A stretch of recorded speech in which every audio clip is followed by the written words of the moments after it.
তো welcome to my choice blog. তো আজকেই দেখতে পাচ্ছ বাজারে চলে এসেছি, আর মাংস দোকান দেখতে পাচ্ছ, আর ওই ধারে গজা দোকান আছে, মাংস দোকান আছে। তো আজকে চলো, আজকে মাংস নেব না, তো মাছ নেব। আর মাছ বাজারে চলে গেলাম, বাজারে গিয়ে কোনো ভালো কাতলা মাছ থেকে কোনো মাছ পাইনি ভালো, তাই চিংড়ি মাছ নিলাম, পুঁটি মাছ নিলাম, আর পোনা মাছ নিলাম। তো তারপর দেখতেই পাচ্ছ আজকে বাজারে প্রচুর দোকান বসেছে। আর যে তুলনায় দোকান বসেছে সে তুলনায় লোক কম। আর দেখতে পাচ্ছ আদা উঠেছে সমস্ত রকম। বাজারের লোক তেমন নেই, তো ভিড় খুবই কম। আর দাদাকে জিজ্ঞাসা করছি কি কাঁঠালটা ঠিক হবে তো, ইঁচড়টা ভালো হবে তো?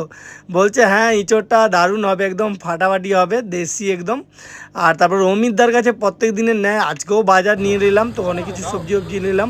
তারপর চলে এলাম ফল দোকানে। বুঝতেই পারছো ফল দোকানে এসে 5টা তরমুজ নিয়েছি, ঠিক আছে, কারণ আমার বাড়িতে আছে, বাড়িতে খেতে হবে, প্লাস বুড়মাকে দেবো, প্লাস তোমার আমার দিদা মারা গেছে, তো দিদা মারা গেছে জল খাওয়া যাবে, তো তাই জন্য এত তরমুজ আর তো ফল সমস্ত কিছু নিয়ে নিলাম।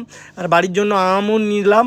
তো দেখতেই পাচ্ছ পুরো আমার এগুলো যাবে আমার মামা বাড়ি, কারণ আমার দিদা কিছুদিন আগে মারা গেছে, তো সেই জন্য জল খাওয়ার যাবে। খুবই খারাপ লাগছে বলতে।